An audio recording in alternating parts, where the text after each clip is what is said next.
ನಮಸ್ಕಾರ ಪ್ರೀತಿಯ ಬಂಧುಗಳೇ. ಭಗವದ್ಗೀತೆ ಅಧ್ಯಾಯ 7 ಜ್ಞಾನ ವಿಜ್ಞಾನ ಯೋಗ. ಶ್ಲೋಕ 15.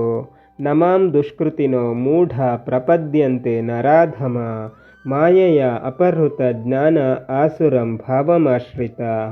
ಕೆಡುನಡೆಯ ತಿಳಿಗೇಡಿ ಹುಲುಮನುಜರು ಮೈಯ ಸುಖದಲ್ಲೇ ಮೈಮರೆತು ಮಾಯೆಯಿಂದ ತಿಳಿವು ಮಂಕಾದವರು ಇವರು ನನಗೆ ಶರಣಾಗುವುದಿಲ್ಲ. ಕೃಷ್ಣ ಈ ಶ್ಲೋಕದಲ್ಲಿ ದುಷ್ಕೃತಿಗಳ ಬಗ್ಗೆ ಹೇಳುತ್ತಾನೆ. ಇವರಲ್ಲಿ 2 ವಿಧ. ಯಾವುದೋ ಪ್ರಾರಬ್ಧ ಕರ್ಮಕ್ಕೊಳಗಾಗಿ ಪರಿಸರದ ಪ್ರಭಾವದಿಂದ ಪಾಪದ ದಾರಿಯಲ್ಲಿ ಸಾಗುವವರು ಉದಾಕರ್ಣ ಅಜಾಮಿಳ, ಹಾಗೂ ಸ್ವಭಾವತಃ ಪಾತಕಿಗಳು ಉದಾ ದುರ್ಯೋಧನ. ಕೃಷ್ಣ ಹೇಳುತ್ತಾನೆ, ನಾನು ನನಗೆ ಶರಣಾದವರನ್ನು ಮಾಯೆಯಿಂದ ಬಿಡಿಸುತ್ತೇನೆ, ಆದರೂ ಕೂಡ ಎಲ್ಲರೂ ನನಗೆ ಶರಣಾಗುವುದಿಲ್ಲ ಎಂದು. ಸ್ವಭಾವತಃ ದುಷ್ಕೃತಿಗಳಾದವರು ಎಂದೂ ಭಗವಂತನನ್ನು ಒಪ್ಪಿಕೊಳ್ಳುವುದಿಲ್ಲ. ಅವರಿಗೆ ಎಷ್ಟೇ ಬುದ್ಧಿವಾದ ಹೇಳಿದರೂ ಅರ್ಥವಾಗುವುದಿಲ್ಲ. ಇಂಥವರು ಮಾಯೆಯ ಬಲೆಯಲ್ಲಿ ಬಿದ್ದು ಇಂದ್ರಿಯದಲ್ಲೇ ಎಲ್ಲ ಸುಖವಿದೆ ಎಂದು ತಿಳಿದು ಬದುಕುತ್ತಾರೆ. ಪ್ರಭಾವದಿಂದ ಮಾಯೆಯ ಬಲೆಗೆ ಬೀಳುವ ಸಜ್ಜನರಿಗೆ ಮರಳಿ ಸರಿದಾರಿಗೆ ಬರುವ ವ್ಯವಸ್ಥೆ ಸೃಷ್ಟಿಯಲ್ಲಿದೆ. ಜೀವ ಸ್ವಭಾವವೇ ನೀಚವಾಗಿದ್ದರೆ ಅಂಥವರನ್ನು ಎಂದೂ ತಿದ್ದಲು ಸಾಧ್ಯವಿಲ್ಲ.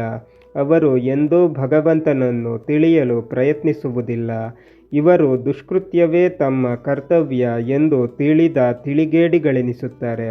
ಇಂಥವರನ್ನು ಇಲ್ಲಿ ಕೃಷ್ಣ ನರಾಧಮ ಎಂದು ಸಂಬೋಧಿಸಿದ್ದಾನೆ. ಇವರನ್ನು ಸದಾ ಮಾಯೆ ಆವರಿಸಿರುತ್ತದೆ. ಅವರಿಗೆ ತಮಗೆ ಬುದ್ಧಿ ಇಲ್ಲ ಎಂದು ತಿಳಿದಿರುವುದಿಲ್ಲ. ಅವರು ಎಂದೂ ಭಗವಂತನಲ್ಲಿ ಶರಣಾಗುವುದಿಲ್ಲ ಮತ್ತು ಭಗವಂತನನ್ನು ಸೇರುವುದಿಲ್ಲ. ಪ್ರಭಾವದಿಂದ ದುಷ್ಕೃತ್ಯಕ್ಕಿಳಿದವರ ಬುದ್ಧಿಯನ್ನು ಮಾಯೆ ಆವರಿಸಿರುತ್ತದೆ. ಕಾಲಪಕ್ವವಾದಾಗ ಅವರು ಪರಿಸರ ಪ್ರಭಾವದಿಂದ ಕಳಚಿಕೊಂಡು ಮರಳಿ ಭಗವಂತನಿಗೆ ಶರಣಾಗುತ್ತಾರೆ. ಇದಕ್ಕೆ ಉತ್ತಮ ದೃಷ್ಟಾಂತ ಅಜಾಮಿಳನ ಜೀವನ ಕಥನ. ಭಗವಂತ ಅವರವರ ಸ್ವಭಾವಕ್ಕೆ ತಕ್ಕಂತೆ ಅವರವರ ವ್ಯಕ್ತಿತ್ವ ವಿಕಾಸಗೊಳಿಸುತ್ತಾನೆ. ಜೀವ ಸ್ವಭಾವವನ್ನು ಆತ ಎಂದೂ ಬದಲಿಸುವುದಿಲ್ಲ.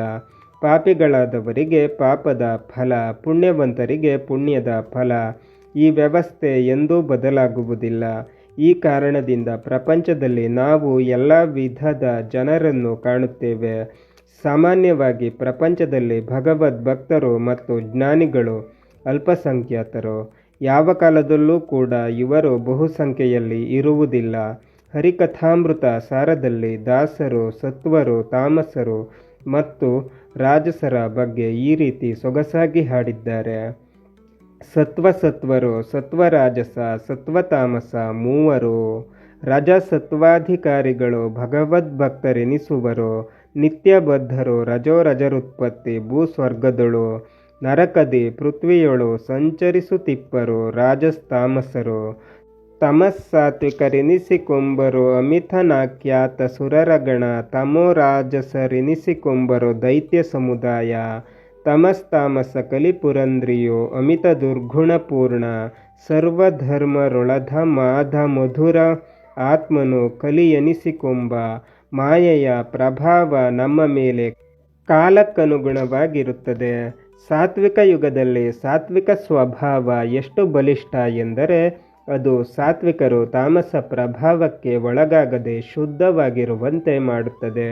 ಆದರೆ ಕಲಿಯುಗದಲ್ಲಿ ಎಲ್ಲರೂ ಬಹಳ ಸುಲಭವಾಗಿ ತಾಮಸ ಪ್ರಭಾವಕ್ಕೊಳಗಾಗುತ್ತಾರೆ. ಒಂದು ವೇಳೆ ಅದನ್ನು ಮೀರಿ ಭಗವಂತನತ್ತ ಮನಸ್ಸು ಹರಿದರೆ ಅದು ಪರಮಶ್ರೇಷ್ಠ. ಇದಕ್ಕಾಗಿ ಕಲಿಯುಗದಲ್ಲಿ ಹರಿನಾಮ ನೆನೆದರೆ ಕುಲಕೋಟಿ ಉದ್ಧಾರವಾಗುವುದು ಎನ್ನುತ್ತಾರೆ. ಕಲಿಯುಗದಲ್ಲಿ ತಾಮಸ ಪ್ರಭಾವಕ್ಕೊಳಗಾಗಿ ಮಾಡುವ ತಪ್ಪಿಗೆ ಶಿಕ್ಷೆ ಕಡಿಮೆ, ಹಾಗೆ ಪುಣ್ಯಕ್ಕೆ ಮಹಾಫಲ.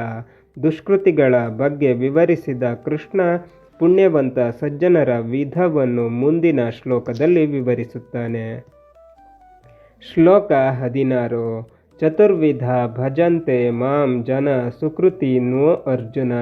ಆರ್ತೋ ಜಿಜ್ಞಾಸುರಾರ್ಥಾರ್ಥಿ ಜ್ಞಾನಿ ಚ ಭರತರ್ಷಭ. ಓ ಭರತವಂಶದ ವೀರ ಅರ್ಜುನ, ಪುಣ್ಯವಂತರಾದ 4 ಬಗೆಯ ಜನರು ನನ್ನಲ್ಲಿ ಭಕ್ತಿ ಇಡುತ್ತಾರೆ. ಸಂಕಟದಲ್ಲಿರುವವರು, ಸಿರಿಯನ್ನು ಬಯಸುವವರು, ತಿಳಿಯ ಬಯಸುವವನು ಮತ್ತು ತಿಳಿದವನು. ದುಷ್ಕೃತಿಗಳ ಬಗ್ಗೆ ಮೊದಲು ವಿವರಿಸಿದ ಕೃಷ್ಣ ಈ ಶ್ಲೋಕದಲ್ಲಿ ಸುಕೃತಿಗಳ ಬಗ್ಗೆ ವಿವರಿಸುತ್ತಾನೆ. ಭಗವಂತನ ಕಡೆಗೆ ಸಾಗುವುದು ಒಂದು ಸರಳ ರೇಖೆಯ ದಾರಿ ಇದ್ದಂತೆ. ಅದು ಕವಲು ದಾರಿ ಅಲ್ಲ. ಈ ಸರಳ ರೇಖೆಯಲ್ಲಿ ಭಗವಂತನಿಗೆ ಬೆನ್ನು ಹಾಕಿ ಸಾಗುವವರು ಸ್ವಭಾವತಃ ದುಷ್ಕೃತಿಗಳು. ಭಗವಂತನಿಗೆ ಬೆನ್ನು ಹಾಕಿ ಸಾಗಿ ನಂತರ ಅರಿವು ಮೂಡಿ ಪುನಃ ಭಗವಂತನತ್ತ ಮುಖ ಹಾಕುವವರು ದುಷ್ಕೃತಿಗಳಾಗಿದ್ದು ಸುಕೃತಿಗಳಾಗುವವರು. ಇನ್ನು ಭಗವಂತನತ್ತ ಮುಖ ಮಾಡಿ ಸಾಗುವವರು ಸ್ವಭಾವತಃ ಸುಕೃತಿಗಳು. ಇವರು ಭಗವಂತನನ್ನು ಭಜಿಸುವವರು.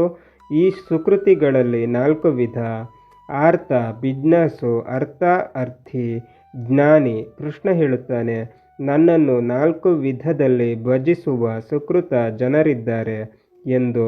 ಇಲ್ಲಿ ಭಜಿಸುವುದು ಅಥವಾ ಭಜನೆ ಅಂದರೆ ಭಕ್ತಿಯಿಂದ ಭಗವಂತನನ್ನು ಆರಾಧಿಸುವುದು ಎಂದರ್ಥ.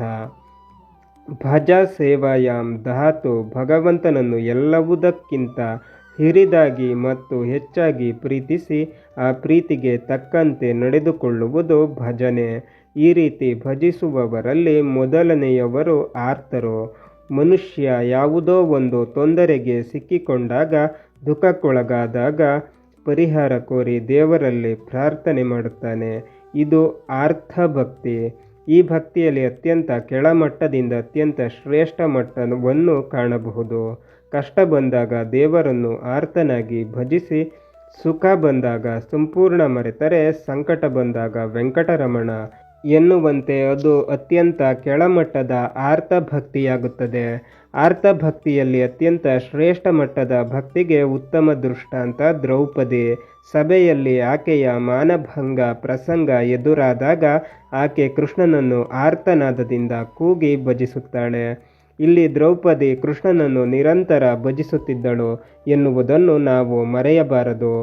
ಮೊಸಳೆ ತನ್ನ ಕಾಲನ್ನು ಕಚ್ಚಿ ಹಿಡಿದಾಗ ಗಜೇಂದ್ರ ಮಾಡಿದ್ದು ಕೂಡ ಆರ್ತಭಕ್ತಿ. ಆರ್ತಭಕ್ತಿಯಲ್ಲಿ ಒಂದು ಸಮಸ್ಯೆ ಇದೆ. ಸಾಮಾನ್ಯವಾಗಿ ನಮಗೆ ಸುಖ ಬಂದಾಗ ನಾವು ಭಗವಂತನನ್ನು ಮರೆತು ಬಿಡುತ್ತೇವೆ. ನಮ್ಮೆಲ್ಲ ಐಶ್ವರ್ಯ ಸಂಪತ್ತು ನಮ್ಮ ದುಡಿಮೆಯ ಫಲ ಅಂದುಕೊಳ್ಳುತ್ತೇವೆ. ಆಗ ನಮಗೆ ದೇವರು ನೆನಪಿಗೆ ಬರುವುದೇ ಇಲ್ಲ. ಆದರೆ ಒಂದು ವೇಳೆ ಏನಾದರೂ ಸಮಸ್ಯೆ ಬಂದರೆ ಮೊದಲು ನೆನಪಿಗೆ ಬರುವುದು ದೇವರು. ಎಂದೆಂದೂ ದೇವರು ಸುಖವನ್ನೇಕೆ ಕೊಟ್ಟ ಎಂದು ಯೋಚಿಸದ ನಾವು ಕಷ್ಟ ಬಂದಾಗ ದೇವರು ನನಗೇಕೆ ಹೀಗೆ ಮಾಡಿದ ಎನ್ನಲಾರಂಭಿಸುತ್ತೇವೆ. ಸಾಮಾನ್ಯವಾಗಿ ಜನರು ಸಂಕಟ ಬಂದಾಗ ಜ್ಯೋತಿಷಿಗಳ ಬಳಿ ಹೋಗುತ್ತಾರೆ. ಜ್ಯೋತಿಷಿಗಳು ಒಂದು ಪರಿಹಾರ ಮಾರ್ಗವನ್ನು ಸೂಚಿಸುತ್ತಾರೆ. ನವಗ್ರಹ ಪೂಜೆ, ನಾಗಾರಾಧನೆ, ಗಣಪತಿ ಪೂಜೆ, ದೇವಿ ಆರಾಧನೆ ಇತ್ಯಾದಿ. ಇಲ್ಲಿ ಕೆಲವು ಶಾಸ್ತ್ರಜ್ಞಾನವಿಲ್ಲದ ಮತ್ತು ಆಧ್ಯಾತ್ಮದ ಅರಿವಿಲ್ಲದ ಸಾಮಾನ್ಯ ಜ್ಯೋತಿಷಿಗಳು ಜನರಿಗೆ ಸರಿಯಾದ ಮಾರ್ಗದರ್ಶನ ಮಾಡದೆ ತಪ್ಪು ಮಾರ್ಗ ತೋರಿಸುವ ಸಾಧ್ಯತೆ ಹೆಚ್ಚು. ಕೆಲವರು ನೀನು ವಿಷ್ಣು ಪೂಜೆ ಮಾಡಿದ್ದರಿಂದ ದೇವಿ ಕೋಪಗೊಂಡಿದ್ದಾಳೆ ಎಂಬಿತ್ಯಾದಿ ಅಸಂಬದ್ಧ ಹೇಳಿಕೆ ಕೊಟ್ಟು ಜನರನ್ನು ದಾರಿ ತಪ್ಪಿಸುವ ಪ್ರಸಂಗವಿದೆ. ಹೀಗಾದಾಗ ಸಾಮಾನ್ಯ ಜನರು ಎಲ್ಲ ದೇವತೆಗಳನ್ನು ಬೇರೆ ಬೇರೆಯಾಗಿ ಪೂಜಿಸಿ ಏಕಭಕ್ತಿಯಿಂದ ದೂರ ಸರಿಯುತ್ತಾರೆ. ಇದರಿಂದಾಗಿ ಭಗವಂತನನ್ನು ಪ್ರೀತಿಸುವ ಬದಲು ಭಯದಿಂದ ದೇವರಿಂದ ನನಗೆ ಯಾವ ತೊಂದರೆ ಆಗದಿರಲಿ ಎನ್ನುವಂತೆ ಭಕ್ತಿ ಮಾಡುವ ಸಾಧ್ಯತೆ ಇದೆ. ಈ ಎಲ್ಲ ಕಾರಣದಿಂದ ನಿರಂತರ ಭಕ್ತಿ ಮತ್ತು ಏಕಭಕ್ತಿ ಆರ್ತಭಕ್ತರಲ್ಲಿ ಇಲ್ಲದೆ ಇರುವ ಸಾಧ್ಯತೆ ಹೆಚ್ಚು. ಆರ್ತರು ಕಷ್ಟವನ್ನು ನೀಗುವಂತೆ ಭಗವಂತನಲ್ಲಿ ಭಕ್ತಿ ಮಾಡಿದರೆ, ಬಿಜ್ನಾಸುಗಳು ಜ್ಞಾನಕ್ಕಾಗಿ ಭಗವಂತನಲ್ಲಿ ಭಕ್ತಿ ಮಾಡುತ್ತಾರೆ. ಅದೇ ರೀತಿ ಅರ್ಥಾರ್ಥಿಗಳು ಐಹಿಕ ಸಂಪತ್ತಿಗಾಗಿ, ಐಶ್ವರ್ಯಕ್ಕಾಗಿ, ಏನನ್ನು ಪಡೆಯುವುದಕ್ಕಾಗಿ ಭಗವಂತನನ್ನು ಪೂಜಿಸುತ್ತಾರೆ. ಈ 3 ಭಕ್ತರಿಗಿಂತ ಭಿನ್ನ 4ನೇ ವಿಧದ ಭಕ್ತ. ಆತ ಜ್ಞಾನಿ. ಆತ ಏನೋ ಬೇಕು ಅಥವಾ ಬೇಡ ಎಂದು ಭಗವಂತನನ್ನು ಪೂಜಿಸುವುದಿಲ್ಲ. ಬದಲಿಗೆ ಭಗವಂತನ ಮಹಿಮೆಯನ್ನು ಸಂಪೂರ್ಣ ತಿಳಿದ ಆತ ಸಹಜವಾಗಿ ಭಗವಂತನನ್ನು ಅನನ್ಯವಾಗಿ ಪ್ರೀತಿಸುತ್ತಿರುತ್ತಾನೆ. ಈತನಲ್ಲಿ ಏಕಭಕ್ತಿ ಮತ್ತು ನಿರಂತರ ಭಕ್ತಿ ಇರುತ್ತದೆ. ಯಾವುದೇ ಐಹಿಕ ಫಲಾಪೇಕ್ಷೆಯಿಂದ ಈತ ಭಗವಂತನನ್ನು ಭಜಿಸುವುದಿಲ್ಲ. ಮುಂದಿನ ಶ್ಲೋಕಕ್ಕೆ ಹೋಗುವ ಮೊದಲು ಇಲ್ಲಿ ನಾವು ಏಕಭಕ್ತಿ ಅಂದರೆ ಏನು ಎನ್ನುವುದನ್ನು ಸ್ಪಷ್ಟವಾಗಿ ತಿಳಿದಿರಬೇಕು.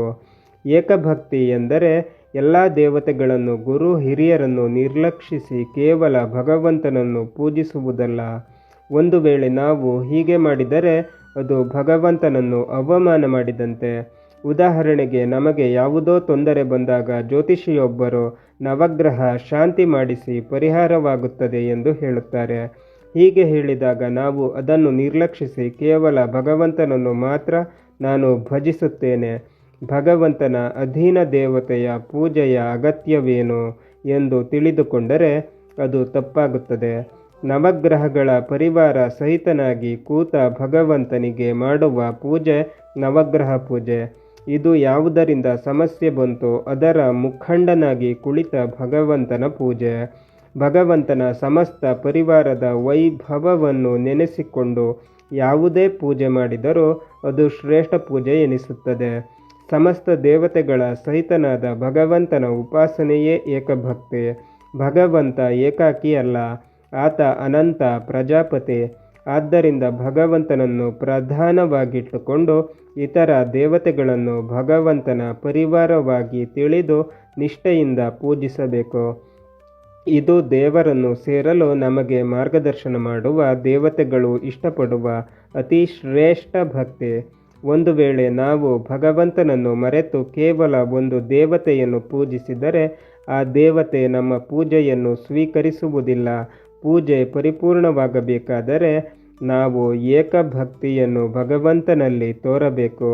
ಗುರುಭಕ್ತಿ ಕೂಡ ಇದೇ ರೀತಿ. ಗುರುಭಕ್ತಿಯಲ್ಲಿ ನಾವು ಕಾಣಬೇಕಾಗಿರುವುದು ಗುರುವಿನ ಅಂತರಂಗದೊಳಗಿರುವ ಭಗವಂತನನ್ನು.